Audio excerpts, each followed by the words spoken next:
All right, let's move into Knicks versus Pacers. This is the first time that the Knicks are in the Eastern Conference Finals since 2000, and the first time the Pacers are in the Eastern Conference Finals since last year. These teams have met. They have a long history in meeting in the playoffs. You got any initial thoughts on this series? Um, yeah, I think that both of these teams are like have a lot of depth, but maybe don't have are like just are significantly less top heavy than like previous champions. If either of these teams end up being the champions, I think that like both of these fan bases are very passionate. Especially you saw New York just completely erupt after the Knicks won that series, and Indiana has just like kind of been one of the hubs of basketball in America since its inception. So I'm happy for both those fan bases, and I know on this podcast we haven't really been too high on either of those teams, but I think it's in general, nobody's really picking the Knicks or the Pacers to really get this far, or at least not both of them to get this far. I think that the NBA always tries to doing this push on their bracket thing that every year, and like you can make a couple of $1,000s or whatever. No one actually fills it out, or no one actually gets it correct, but they do it. And ESPN had a thing where they put that only 0.5% of people that filled out brackets even had the Pacers and Knicks in their final bracket. So a lot of people weren't expecting this to be the matchup, especially given the fact that the Pacers had to go through the number one seed that won 60 plus games. And the Knicks had to go against the defending champions. But I mean, props to both of those teams, and I think it's gonna be a really good series. Yeah, I agree with your point about neither team really being top heavy, and we definitely haven't been high on them whatsoever during this playoff run. And I think it is partially because they're not as top heavy. Is Tyrese Halliburton good enough to be a one-on championship team? I presented that, and I completely said no prior to these playoffs. I'm starting to think with everything that's shaped out, the Boston Celtics out of this completely. And on the other side, I think both of these teams can beat a Timberwolves team. I might actually lean towards yes. The Knicks, Jalen Brunson is just unbelievable. He is just one of the most talented little guy scorers that we have seen in this league in the last 10, 15 years. Seriously, like it's Steph Curry, and then we're talking about a handful of other guys that are smaller guards that can really enforce their will on the game. And he's not a player that gets played out of playoff series. You have a way to potentially attack him. You do want to get physical, but he still just even through all of that plays through so much contact. And as a known playoff riser, that's going to be something that we say throughout this entire podcast is like he just always seems to show up.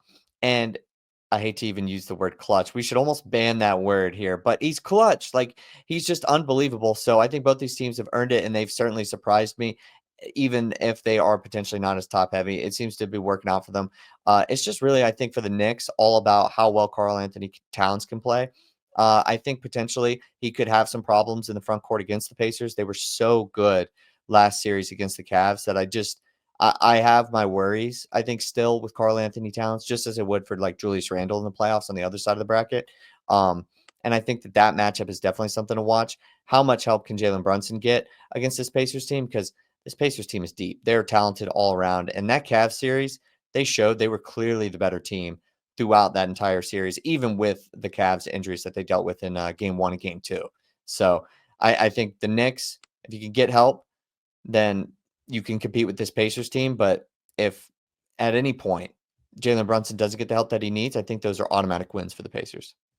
Yeah, and I think that in both of those series, they prove that no matter what the lead is on both sides, that either team can come back. So I think that the series is going to be interesting from that perspective too, because even if these games aren't particularly close, I think that both teams have an opportunity to come back, especially on the Pacers side, I feel like they shot the ball from three like pretty well. So like no lead just feels like insurmountable. Andrew Nemhard had a pretty good series, and just in general, like the other guys, not just Tyrese Halliburton. Tyrese Halliburton had a really good closeout game, 30 plus points, and he just in general it just felt like he was making every shot that he needed to make to put the Pacers team over the edge. But Miles Turner, I feel like we haven't talked about him enough. He's been one of the better 3-point shooting bigs in this league, and it feels like he's only been in the league for not that long, but he's been in the league for like 10 plus years now.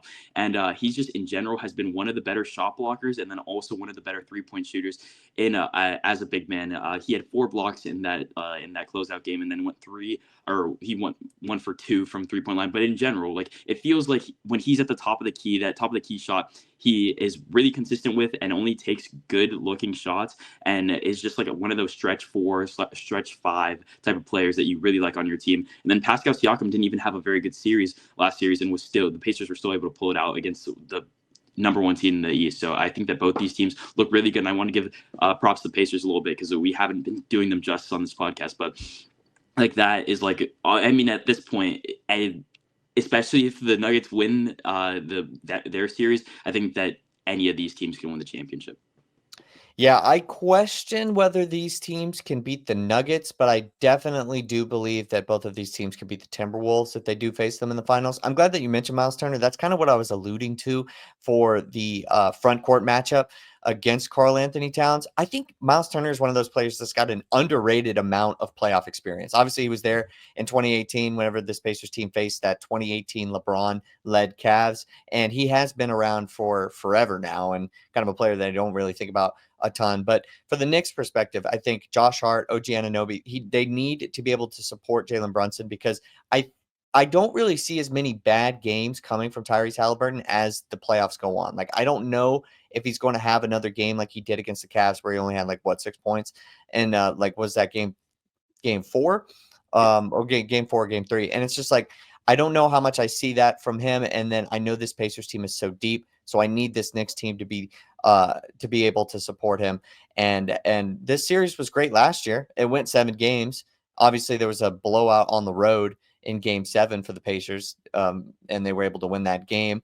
But I think that this will be a close series. And regardless, I think both of these teams are definitely probably pretty happy with where they've gone. But this feels like a chance at it's obviously a chance at history, but it feels like potentially could be your best chance. Obviously, next year feels like the East is wide open, especially with Damian Lillard going down, the question about Giannis and Jason Tatum and the Celtics potentially having a rebuild. But Knicks versus Pacers, who do you think that they would most rather play in the finals? One of these teams are making it, which is kind of even crazy to think about. Yeah, I thought your point about the Nuggets was interesting because I think that given the fact that Michael Porter Jr. has been dealing with his injury status and just the fact that that team doesn't go very deep, their 6th man is Russell Westbrook, who has had a very bad series in that Oklahoma City series. I think that the Nuggets are probably the team that both of these teams would want to play the most just because Oklahoma City runs so deep. This Timberwolves team, Anthony Edwards is that guy, even though he has suspect games, and Julius Randle has really stepped up to the plate. Maybe if you're a Knicks fan, you probably want to see that Timberwolves team. I think that matchup would be so funny because of the fact that they traded their star players, or one of their star players in the offseason to each other. So that'd be a really interesting finals matchup for all the storylines. But I think that this Nuggets team is definitely one of the more vulnerable teams. They literally fired their coach heading into this offseason or heading into this postseason. And that team doesn't go much deeper than Jamal Murray and Nikola Jokic. That's really interesting, actually, because I will say I think that this Nuggets team, I agree, is the least deep team left in the playoffs. And while that is the case, I think the difference between Jalen Brunson and Tyrese Halliburton and Nikola Jokic is a lot bigger than the difference between them and Anthony Edwards or SGA. And I got so much respect for SGA and Anthony Edwards. I just think Nikola Jokic is on a different planet. And by the time, if they do make the finals, I think they'll have some of that stuff figured out. I don't know if the Michael Porter Jr. injury is just something that he's going to have to deal with for the rest of the playoffs. I don't know about the hamstring injury for Aaron Gordon and what that'll look like, but I do know with Jamal Murray and Nikola Jokic, they could be the best 2 players, it feels like, on the planet in certain playoff games. And if you match that up against the Knicks team that could potentially have Karl Anthony Towns played out, I like that. Or the Pacers team that doesn't have the ability to match that. I don't know if Tyrese Halliburton can get truly on that type of level. We've seen bits and pieces of that, but for the rest of this upcoming series and the playoff and the finals, I don't know if he could potentially do that. I think that would be really interesting. That's why I like the Nuggets, just all things considered. But yeah, I certainly don't think that any team wants to play OKC in their depth. I think that they're pretty much just a way better built team than the Pacers or the Knicks. Yeah, and I just wanted to shout out Mitchell Robinson too, just as a final point on the Knicks.